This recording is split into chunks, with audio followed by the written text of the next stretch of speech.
Okay, guys. So I just wanted to come on live and see what everybody thought of the Laver Cup 2021. Come on, let me know. First of all, did you watch it?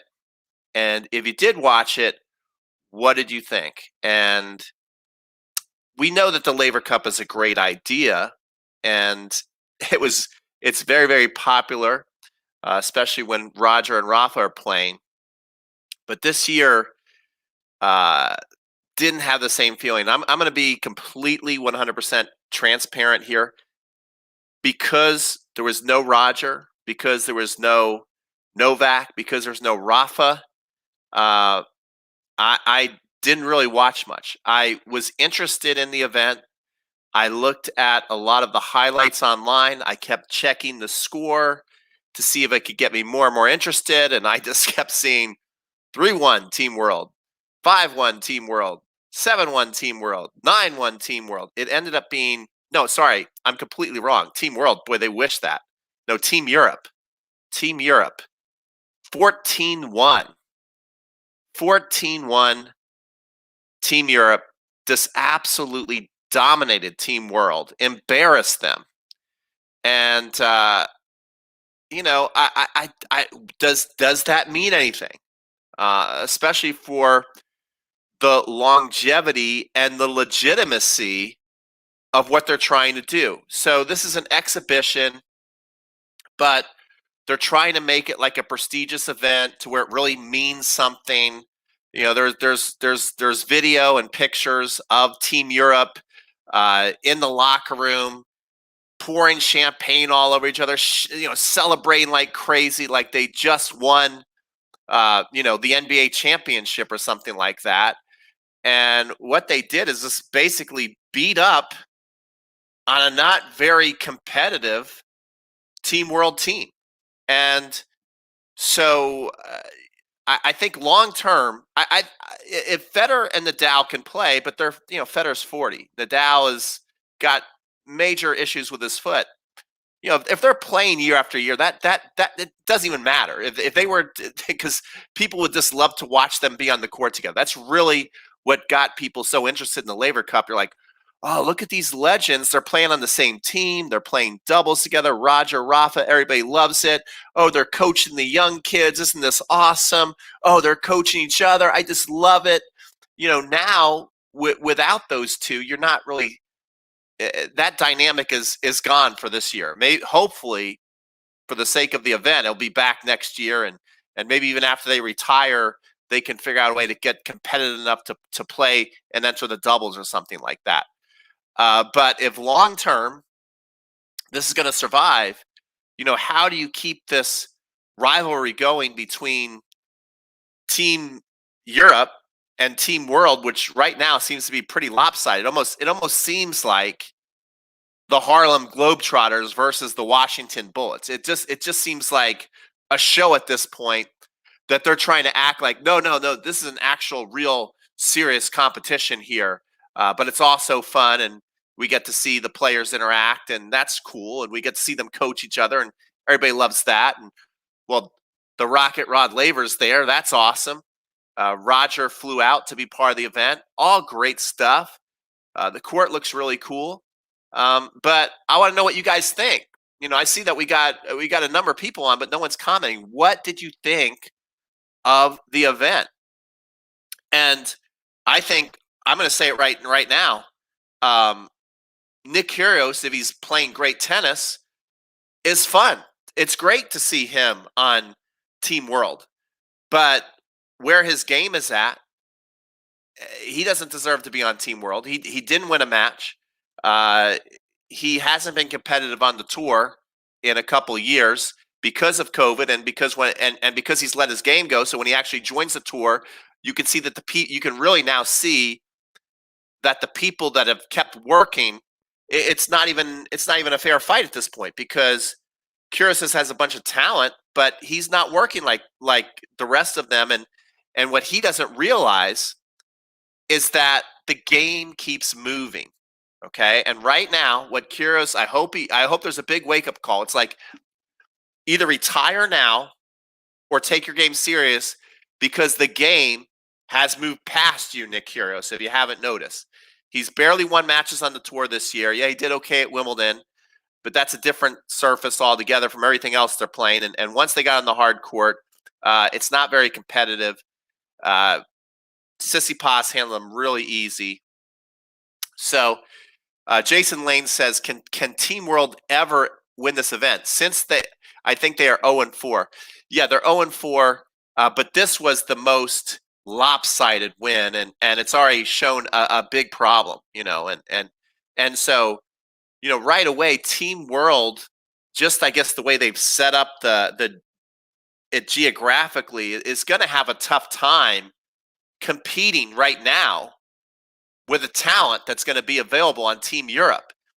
And then they're obviously trying to blend talent and personalities. That's why, Nick Kyrgios is still on the team. That's why Jack Sock is on the team. But really, those two players shouldn't be on the team next time. If they're still same ranking, getting same results, if this is going to be a legitimate contest to where it's a tough balancing act with the Laver Cup, trying to make it a serious event. They're trying to make it worth, like it means something if you win it. You're supposed to be playing with pride, and it's supposed to be a real bragging rights thing.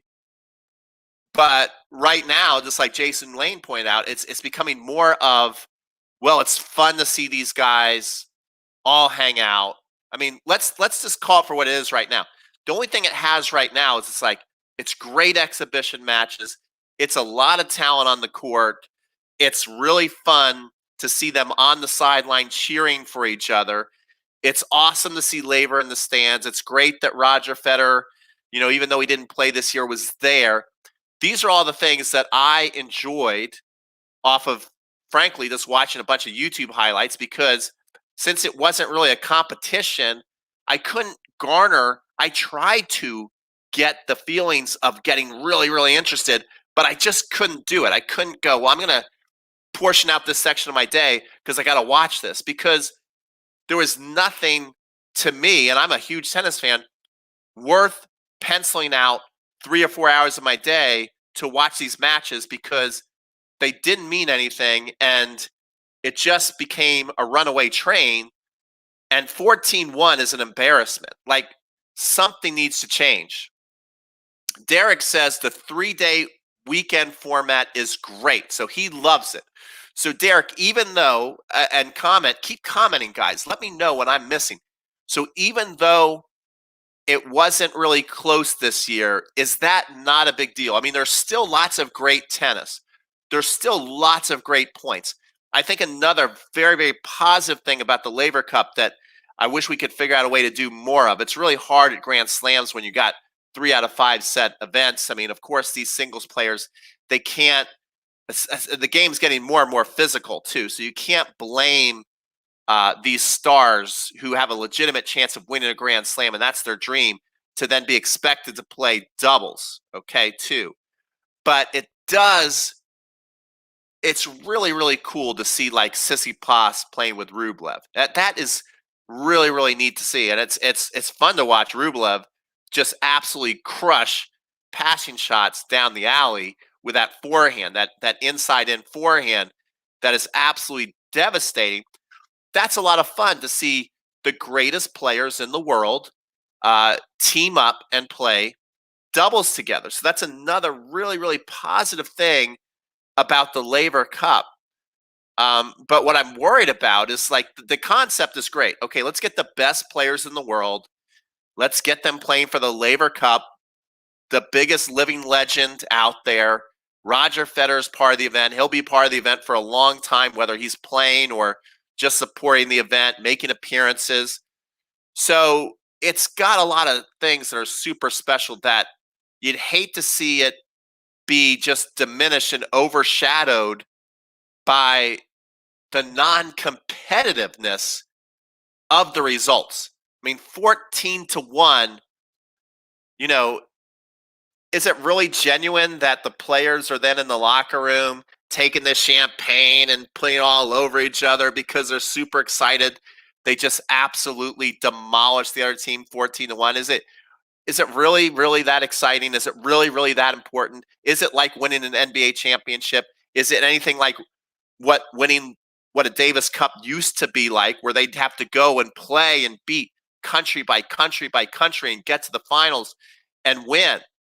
You know, it's too bad Davis Cup has slipped as much as it has, but is it anything comparable to that? At this point, I'm going to say no. And how can you fix it? Um, do you keep it Team World versus Team Europe, or do you have to kind of reinvent the way you name the teams, and you just maybe have, like, let's say this, it might just be in a couple years, which will be fun. You replace, sorry McEnroe, sorry Boer, you guys are legends, but would it not be kind of cooler? Because this is what I think it needs to transition to, Rafa versus Roger. And so maybe it just becomes in a couple years, Team Rafa versus Team Roger. And what would be really cool is if maybe they played like, how I'm just brainstorming here, but how cool an idea would this be? Comment below. They've got to play like a rally game, or a tiebreaker, and each point, they play a point, and whoever wins the point, they get to take the first pick in their raffle, or in their what's the word? It's not a raffle. Certainly not a raffle. I'm totally losing the word, but you know what I mean. In the draft, they get to draft. That's what I was looking for. They get to draft the first player, and then they do a draft back and forth, and maybe you make like a little competition, and that will be televised. Roger and Rafa drafting their team, and they can pick them from anywhere in the world, and they get to decide. And then maybe it's like a lottery. All the play. Oh, here we go. This is going to be a much better format. All the players who want to play, because there's some players that maybe don't want to play Laver Cup, but all the players, and I think you would want to play Laver Cup. It's right after they keep it this time of year. It's after the U.S. Open, and I'm sure they all get a nice paycheck and they have a lot of fun. Would it not be cool to see them drafting, Roger and Rafa drafting their teams? They can pick them from anywhere in the world, and then when they pick them, they can then give a phone call to their players that they just drafted. Like, do like a fun call, like, hey, we just drafted you, Dominic, and you're on Team Roger this year. Because I think if you keep it a Team Europe versus Team World, I'm thinking, okay, well, I guess Team World is what? It's like Australia. It's what else parts of the world is it? It's Asia, U.S., Canada, Africa, South America. I mean, I don't know, but when you really think about all the talent that's out there, it's almost impossible that you're going to be able to make a draft to where Team World, even though it sounds big and that you should be able to do it, it almost sounds impossible that Team World is going to be able to compete with Team Europe for the foreseeable future. So you've got a big competition problem on your hand. So I don't know what they're going to do. Why isn't Medvedev playing for Team World? Yeah, I mean, I guess Team Russia is on Team Europe because both Rublev and Medvedev. Yeah, maybe you make that. Maybe you say, oh, we messed up, and the Russian team should be part of Team World, because that would definitely even things up quickly. Or I wouldn't say even up, but it'd make it better. It'd make it a lot better. The fact that Team Europe gets Medvedev and Rublev, I would say they're both in the top 5 in the world right now. For sure, Medvedev is the hottest player on the tour. I mean, right there, it becomes, not a fair fight. Then on the other side, you got Isner, who's near the end of his career. You've got Nick Kyrgios, who's becoming a joke. You got Jack Sock, who's probably just Nick Kyrgios' party boy at this point. Like, it just doesn't add up to a legitimate competition. And I'm not bagging on the Laver Cup, because the Laver Cup is a great idea. I'm just worried about the future of the Laver Cup if you keep it in this format of Team World versus Team Europe, and whatever their regulations are that they've mapped out as far as who they get to draft for both teams, it just doesn't seem like it's going to be. It doesn't come off as fair and legitimate. Again, it just reminds me of the Harlem Globetrotters versus the Washington Bullets. That's the only. I hate to do that to Team World, but that's the way it comes off to me as. And now it's 4-0, and this was by far the worst year, 14-1. And when you don't have Roger and Rafa out there playing, I mean, how long is that going to really hold the world's attention if we know that every year it's a joke and it's a glorified exhibition and one team really doesn't have a prayer to win? Then you could really ruin something that's very special, because the concept of it is beautiful. The court looks awesome. They market it well. It just looks sharp. It looks slick. Watching the players all cheer for each other is great. Hearing the interaction is amazing. Getting to see the doubles of top players and what they can do. I mean, the actual point playing and everything is spectacular. I've just watched a lot of highlights, and it's a lot of fun to watch.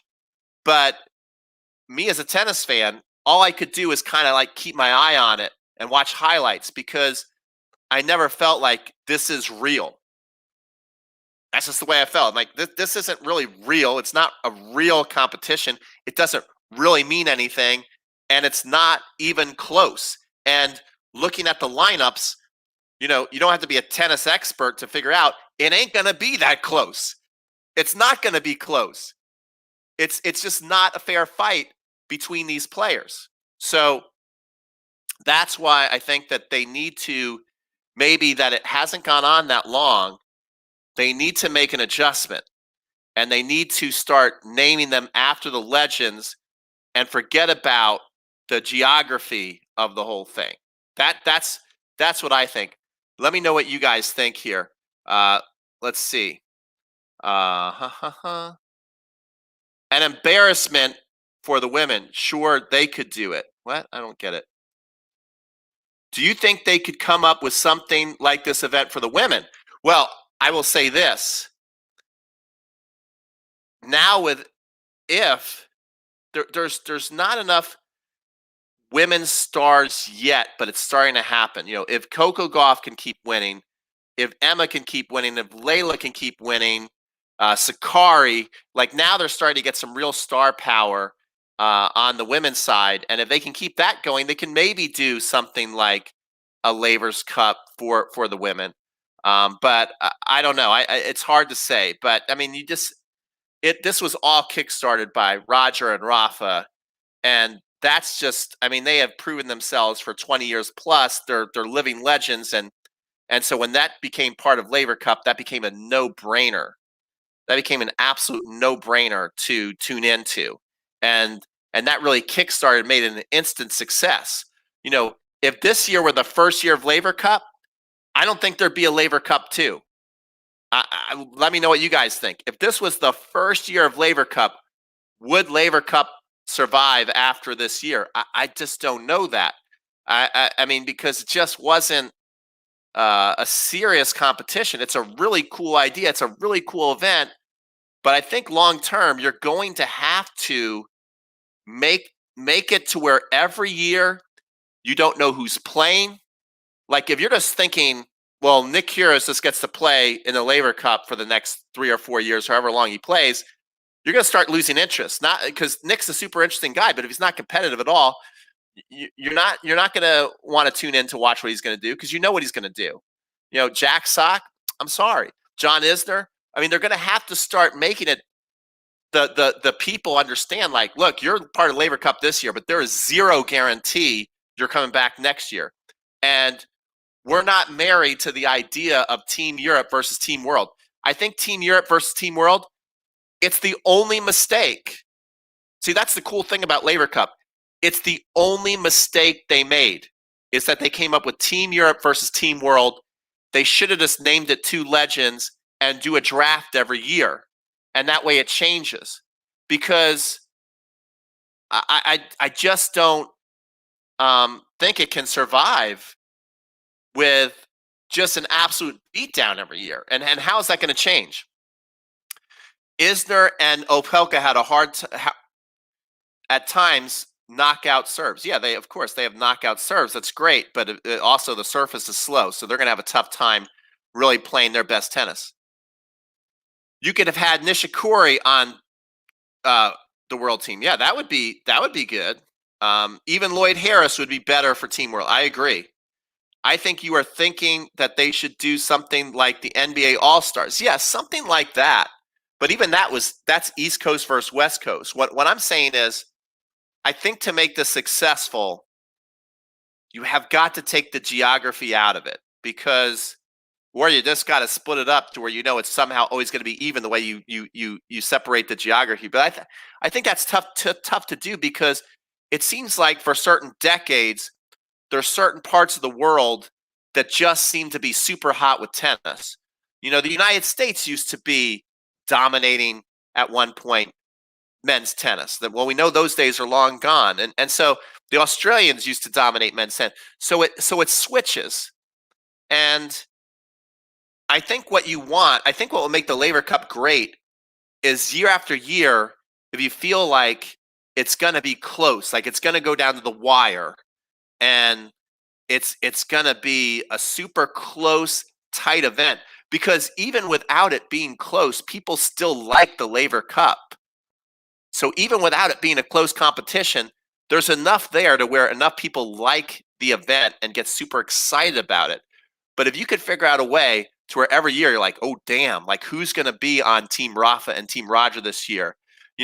Maybe even making it like a pre-season where you got like a Hard Knock season. Have you ever watched Hard Knocks? It's NFL. It's pretty cool. And they basically cut people. Like, you make the call. Sorry, you got to write in their contract. They got to be willing to accept it. But you're like, calling like, sorry, Nick, this year we're not going to be picking you for. I know that's brutal. We're not going to be picking you to be on Team Rafa. The results just haven't been there, and so we're going to pick another player. And then they go right into the draft. Like, then they have the balls circulating. Who's it going to be? And then boom, they pick somebody, and then they call that player. Congratulations, you're on Team Rafa this year. Do you accept? That would be kind of cool.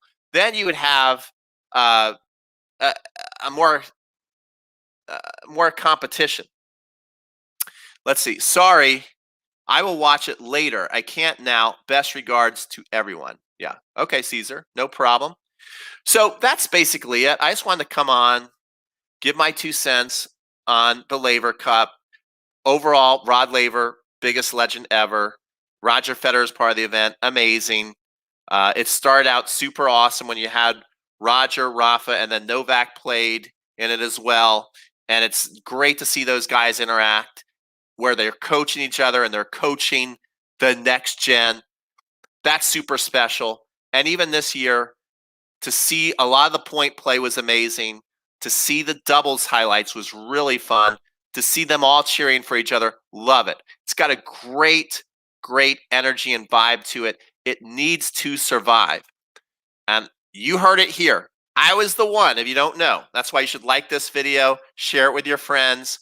I was the one who said Novak shouldn't have played the Olympics. It might cost him a Grand Slam. And I'm not saying it did. Medvedev played amazing, but I think it was part of the exhaustion, trying to live up to winning the Golden Slam. I think it just added another element where you had to go places, answer questions, get tired. So you're hearing it here from me. I think the Laver Cup needs to really seriously, the only flaw in the whole event, everything is perfect.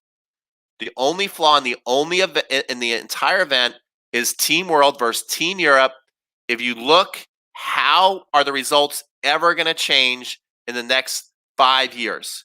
If you look at where the talent is, and somehow that even Team Europe somehow gets the players from Russia like Medvedev and Rublev, how in the world is Team World going to compete? Especially if they keep letting like Nick Kyrgios come back every year. Like, he should have been out. He's out. Sorry, Nick, you're out. Jack Sock, sorry, dude, you're gone. No way. No way. Should you be represent? I mean, they're not even close to the best players out there right now. So that's it. That's it. Novak's mother talking again. Wally, whatever. Each team with 3 of the top 10 plus 2 of the top 20 and 1 from the top 30. I love that. This is a great suggestion. So each team gets 3 players from the top 10, 2 from the top 20, 1 from the top 30, and you draft them. I think that is a great idea. And then every year, it's going to be a war, because the cool thing is you can tell that everybody wants to make it work. You can tell that obviously Roger wants to make it work. Of course, Laver wants to make it work. The fans absolutely love it. The fans, us tennis fans, we want Laver Cup.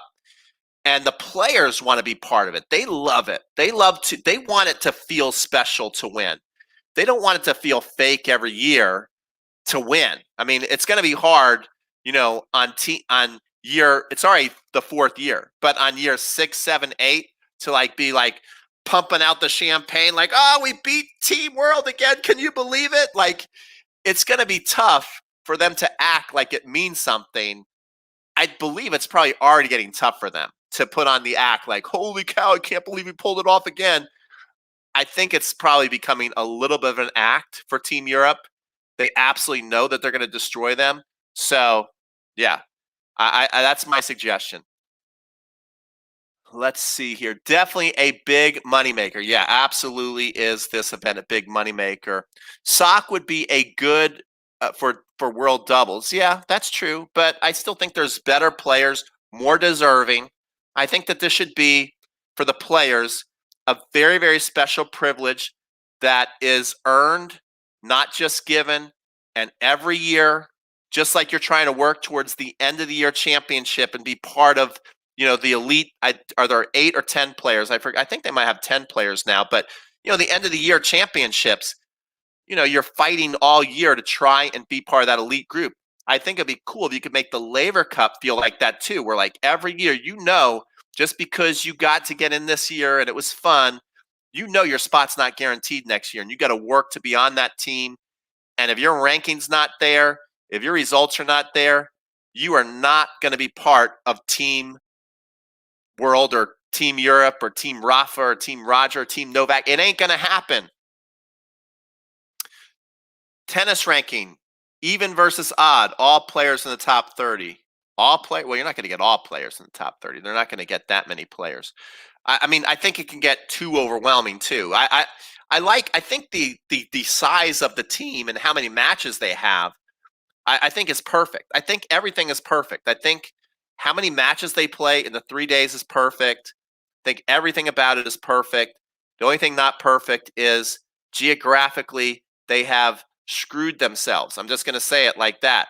It's just going to be rough. It's going to be rough for a serious competition to where it feels authentic and that it means something. It's already 4-0, and this year was the worst. Including guys from the top 20 and 30s gives them exposure to help win money. I mean, yeah, of course, and guys in the top 20, top 30, that's fine, but it's not about just giving people exposure. We want the biggest stars in the world playing. Women's skins versus shirts, moneymaker. That's a good one, Eddie. That's actually, yeah, that will do well. But I'm not gonna touch that one. Not gonna leave that alone. You can start your own live stream on that. I'll watch and support that. But anyway, guys, that's it.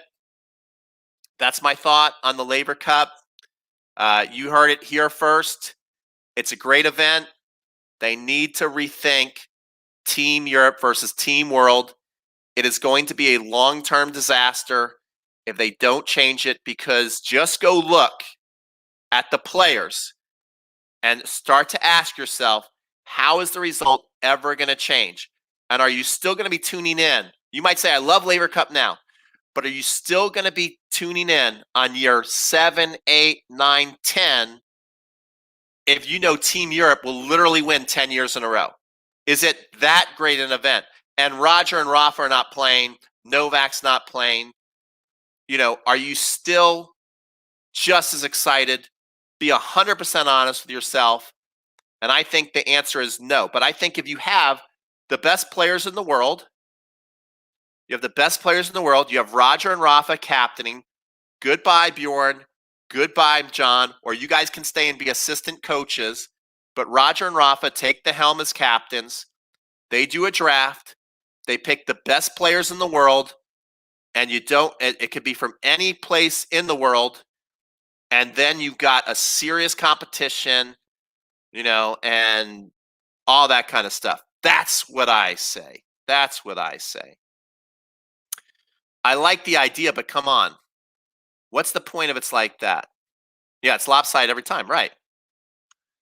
Roger and Rafa was the draw. Definitely have to draft, but it will lose excitement because it's not mandatory. It will lose excitement. I don't know if I agree with that, Eddie. I think what they've done, this is why I really think that they need to do something quickly, is I think they've done a good enough job because Roger and Rafa are such legends, and Laver is obviously a huge legend, and naming it the Laver Cup, and knowing that Roger's going to be involved with this event for a long time. They have built in the prestige. They have built in the tradition immediately, and they have that, and they've got the tennis world's attention. They've got the fans are into it, the players are into it, the sponsors are into it, TV is into it, so they've got it. So if you fix the problem of competition quickly to where everybody knows that it's going to be a dogfight year in and year out, I think that the players will be on board. And I don't think that, it being mandatory or not mandatory is going to be an issue. I think a lot of players are going to be begging to play this event, knowing the attention they're going to get, knowing how cool the event is, the fun that they're going to have, and the money that they're going to make. I don't think drawing the best players in the world every year is going to be an issue. I think that will be the easy part, which is kind of cool. The hardest part of this so far has been making this feel like it's a legit, serious competition, which they're working really hard on trying to do. They're trying to make you feel like it's really important. That's what they're trying to do. They're going in the locker room after they just won 14-0, like, party time, with the champagne and everything. So that's not going to be believable too much longer. All right, some of the matches were good. It just didn't go world's way. That's true, but it at the end of the day, all matches, that's one thing. You can say, well, some of the matches were competitive. On the tour, almost every match is competitive. Okay? The best players in the world, like Roger, like Rafa, like Novak, you look at their history, even when they've had their best year, they're only winning about 55% of the points. So you're always going to have good points. You're always going to have competitive matches. But the best players are, by and large, almost always going to win those tight matches. And the people who are just not as good are always going to pretty much lose. So, that's not going to change year in and year out. You're going to get good matches, yes. But when you look at how the actual matches turn out, I think we can see what, it is what it is. 14-1, it's not a coincidence. It's not a coincidence that they're 4-0. It's because they're better, a lot better. It's not close. It's a problem. Okay, I think I'm beating a dead horse at this point. Rod Laver has a lot of name after him, including Laver Cup, Rod Laver Stadium, just to name a couple. Absolutely, I mean, Rod Laver, he's the living legend. He's earned it. We saw how awesome Novak was this year, but Rod Laver's won the Grand Slam 2 times, not once but 2 times. And what's really amazing about that is he gave up several years of even competing in majors. We always look at the majors as the marker of who's the GOAT, and we go, well, it's got to be Roger, it's got to be Rafa, it's got to be Novak somehow. They all have 20. It's one of those three. But if you really go back to the history of the game, I was listening to an interview with John McEnroe, and it gets I think they are just legitimately the three best players ever. I do believe that. I mean, their numbers and that's the way they play tennis, but Laver could have easily had more than 20 Grand Slams. He gave up about 5 or 6 years of not playing the Grand Slams. Okay, and then when he came back, he won it. Okay, so he could have maybe had more Grand Slams. You look at players like a McEnroe, a Connors, a lot of players in the 70s, 80s, to the late 80s, early 90s. A lot of them didn't even go play the Australian Open. They just, they gave up one chance a year. Imagine how many more they would have had. So, I don't even know where I was going with that, but I think I was making some kind of point.